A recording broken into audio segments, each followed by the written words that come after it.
Hello, and welcome back to What is Cyrus reading this week? There may have been a slight delay between last 2 weeks, and this week. I didn't film it yesterday, mostly because today's Free Comic Book Day, and I wanted to do that, so it's kind of a more joyous occasion. And I was dog sitting, and I was at my grandma's, and it was a 2 week delay, so I'm doing 13, not 14. I'll do the 14th one next week. I kind of misplaced it, and it's somewhere, but I know where it is, so I can grab it, but besides all that. This is week, I think, 6 and 7, or it might be 5 and 6. Either way, it's 2 weeks put into one. And this might be the way it is from now on, because this week, school starts, and I'll be doing it every 2 weeks, and that's just how it's going to go. So if you don't like this format, sorry. I mean, this is the best I can do for the time being. And besides that, if you're here to stay and enjoy it, welcome back. So, first up, we have my least favorite book of all time. Well, first up, we would have a different book, but Deadpool Max, second cut. Okay, so first up, Deadpool Max seems like a great idea. You got Deadpool, blood, guts, galore. That seems like great. The book's called Deadpool Max. And who's the main character? Hydra Bob. Why would you make Hydra Bob the main character? That makes no sense. Sure. He's kind of interesting. Like, he was interesting in the Mark Waid run and the Jerry Dugan run. This book is so bad. This book is trash. Just forget about that book. 0 out of 10. Don't read any of the Deadpool Max. Next up, we have Strange Academy, First Class. Now, this book, on the other hand, is absolutely great. This is the first volume. I believe they're going to release second trade soon, because they just released issue 11 of Strange Academy, and this is the first 6, so they're probably going to wait till 12, and then, But other than that, this is great. There's a bunch of students. You have people like Doyle Dormammu, the son of Dormammu, Alvi and Eric Brosen, who are from Asgard, Desi, who's a demon. You have Toth, who is a person from Weird World. And they are a really fun and colorful cast. This is by Scotty Young, and I personally am not a huge fan of Scotty Young's artwork. But this, I'm going to say it, his writing is better than his artwork in my personal opinion. Because I loved this book. And if you haven't read this book, don't worry about continuity. There's no continuity to know about this. You meet new characters. And be sure it's Doctor Strange at school, you meet Man-Thing. Nico Dormammu's there, I love the Runaways. So this book is a solid 9.5 out of 10. If you see this, pick this up. Next up, we got Uncanny XMen, Wolverine and Cyclops.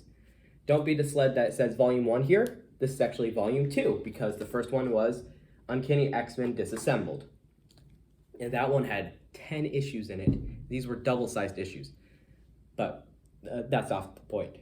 This was a great series. I'm not a fan of X-Men.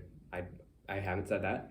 I'm not a fan of them. But this is the reason I'm starting to like X-Men. This run, the worst X-Men ever. Those two saved it for me. This story is so good. So at the end of X-Men Disassembled, and this is modern, this is 2018, it's not like Avengers Disassembled with Charlotte, which went crazy.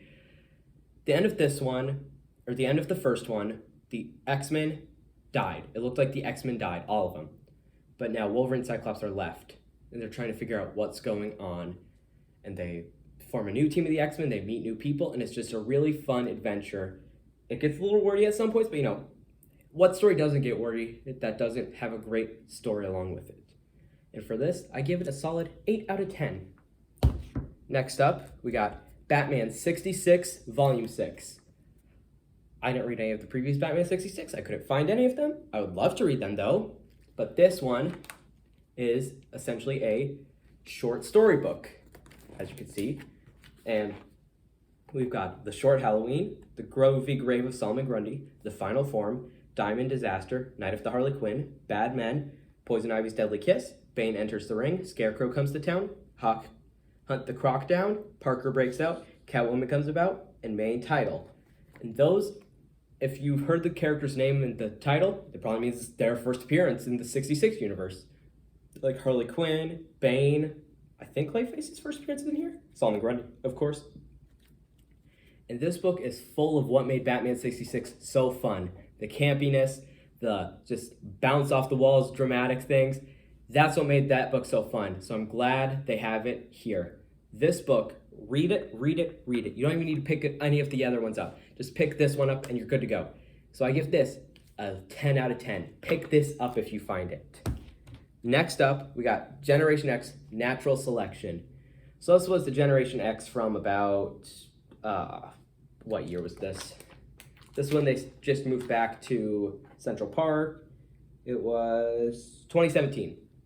So this Generation X is Jubilee is the teacher. And this one, she has her kid. You got Gwen Quagmire. You've got this like nature girl that can touch with nature. You got this girl who's like a tough skinned. You got Eye Boy. And you got this guy who whenever he touches, he like gets all their memories. And this is actually a really fun story. I've personally talked to other people I know that read it. They said they didn't enjoy it. I personally quite did enjoy it. This one is when Jubilee comes back. She's a vampire. She has a kid. The kid turns out to be like a dragon thing that she comes to the main universe for. But yeah, besides that, this is fun because there's these like it's a mystery at some points and the mystery gets resolved, but then it continues out. So I'm gonna find a second trade this and read it. But this first trade, it's a great setup and I recommend it. It's a good 8 out of 10. So pick this up if you see it. So I've said before I love Dan Slott, obviously. Well, here we got another reason why I do. Amazing Spider-Man Venom Inc. This was a sort of crossover because it had Alpha Omega, but it was between Amazing Spider-Man and Venom. It didn't run for too long, but it introduced one of my favorite characters of all time. And if you watched my Red Goblin rant at the end of one of my episodes, you know who it is. It introduced Agent Anti-Venom. Not much of a spoiler is in the first issue. I mean, come on. He's literally on the back. If you can't tell he's there, then that's your own personal problem. So this one has, what's his face? Oh, it's the guy that had Venom between Flash Thompson and Eddie Brock before he got back. Someone Lee. Oh, who is it?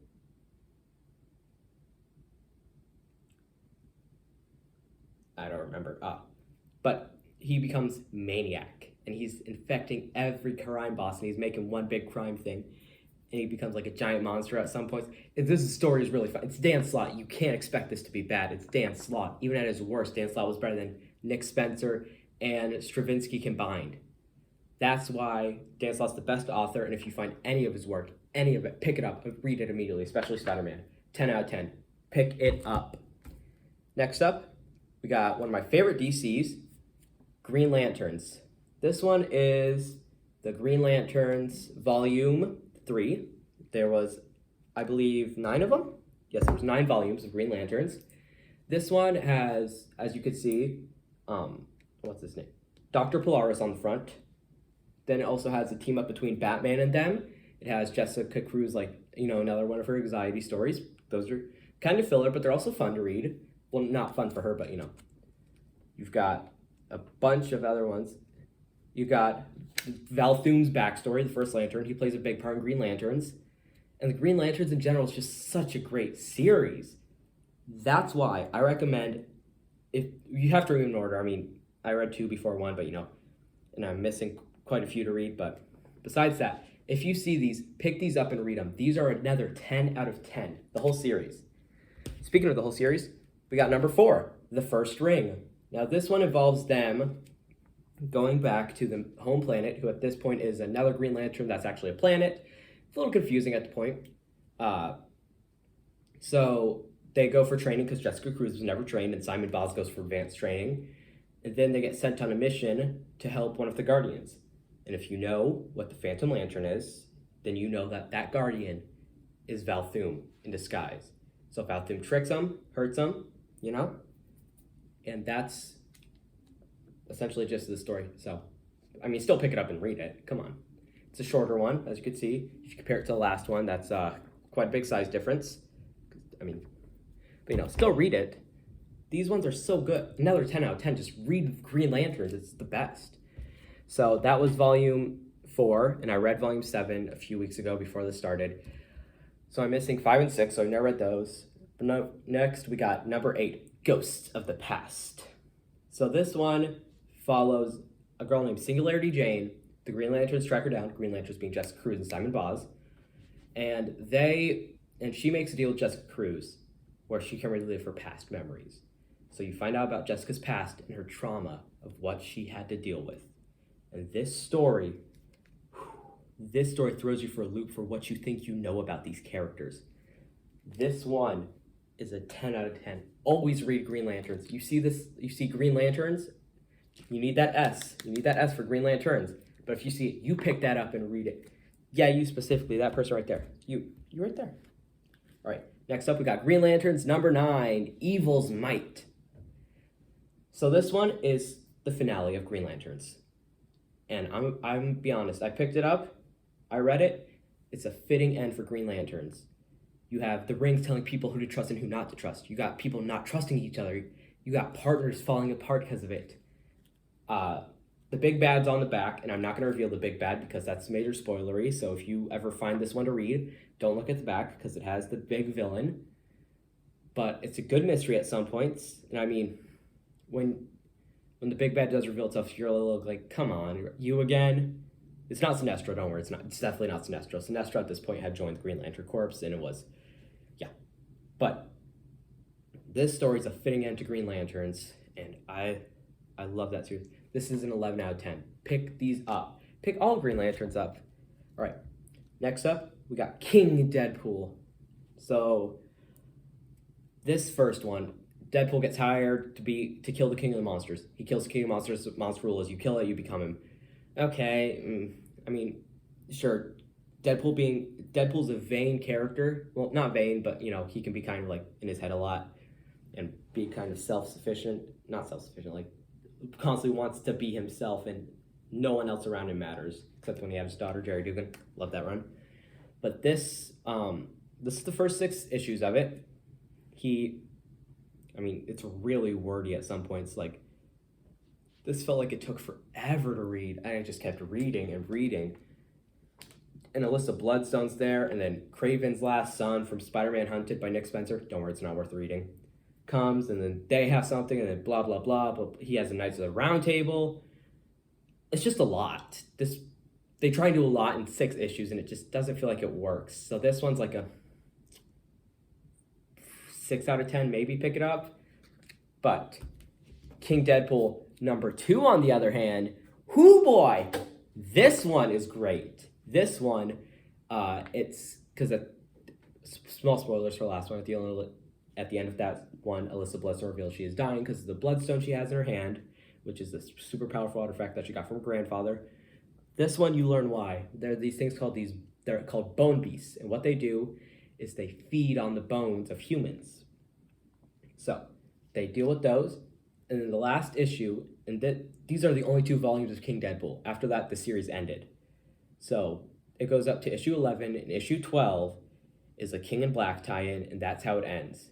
And let me tell you, I loved this second volume, and I would read this 10 times over more than the first. And heck, I would read the first 10 times over more than Deadpool Max, because Deadpool Max is so bad. So this one gets a 7 out of 10. So you're going to have to read the first, but, it's worth it to get to this one. All right, last up, but after I finish this, I'll do a quick figure review on my good friend God Emperor Doom over here. We got Daredevil Through Hell. Oh my gosh, Zdarsky, he is one of the best writers of all time. Zdarsky and Dan Slaughter up there as some of my favorite people of all time to write. If I see their name on a book, I know it's going to be good. Donny Cates, he got some good stuff. He got like Venom back. Thor was pretty good. What's he writing? He's going to write something new, I don't remember. But I'll pick it up, I'll read it, And he was, if you read the Free Comic Book Day, which came out today, you would know that Donny Cates kind of wrote a Hulk story. It was interesting. I mean, meh. But this one, Zdarsky, hoo boy. So, if you haven't read the first trade of this is volume 3, so pick up the first trade, of course. First 2 trades. Daredevil accidentally killed someone. Yeah, Daredevil accidentally killed someone. That happens in the first issue. Because at the end of Daredevil Back in Black, which is a great series, read that one too. Read all Daredevil from like Bendis up. Bendis up's really good Daredevil. Mark Waid, Bendis, whoever wrote Back in Black, and then this series, Daredevil's been getting author after author being great. So, Daredevil got hit by a van at the end of Daredevil Back in Black, and he was going to die in this story called Death of Daredevil. Well, he got back, but he wasn't trained properly, so he accidentally killed someone. He caused a blood clot that clogged up their brain and killed him. This is dealing with the repercussions of what happened after that. Well, the first two did. This one, he's back out, but it's not like his classic Daredevil, classic red costume. It's a white mask that covers right above his nose and ties off, kind of like Iron Fists. And he is dealing with people dressing as Daredevil, being a moniker and following in his lead. And he saves them. Foggy Nelson's back, of course. Elektra joins at one point. There's a new crime boss in town. The Owl's really big in here. He's like a really big threat. And this series is just really good. This one's a great addition to the Daredevil series. If you don't know, small spoilers for what's going on right now if you haven't read the Daredevil series, but skip like 10 seconds. Elektra is Daredevil at the moment because he's in jail. Besides that, Zdarsky's a genius with Daredevil, and I love him for it. I love his writing. So I give this book, this whole series, pick up every single Daredevil by Zdarsky you see. This series is a chef's kiss, 12 out of 10. Pick these up. All right, that's all I got for this week. But if you've noticed, you've seen God Emperor Doom here, and he's pointing a gun, telling you, subscribe. No, I didn't read much Fantastic Four. I don't know what he does. So, this is the Marvel Legends God Emperor Doom. As you can see, he's got his cape. He has a gun, which I don't really understand. I mean, why would God Emperor Doom have a... Thank you. Why would God Emperor Doom have a gun? Because, he has the power of the Beyonder. Why does he need a gun? He has multiple hands. He has one with Thanos' skeleton, like in the comic when he killed Thanos and took a skeleton. He has one like that. But my favorite is just this gun, because it's not like a modern gun. It's like an old 1940s pistol. I just think it's so funny. Like, if Red Skull had this, it'd make sense.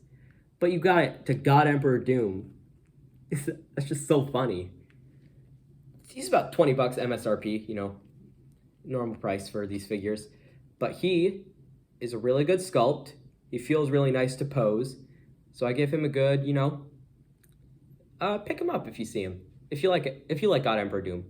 Secret Wars wasn't my favorite, but I really like the character and I like the figure, so I picked him up. And I do not regret that one bit. And he stands up on his own because his cape keeps him up. So yeah, you don't even need these figure stands. You don't need these. But if you want to pose them without the cape, then you're going to need them. So yeah, that's all I have this week. Hope it was a good 2 weeks for you. I'm back, don't worry. So make sure to like, comment, subscribe, or else I'll get you. And I hope you have a good 2 weeks. I'll see you next time. Bye.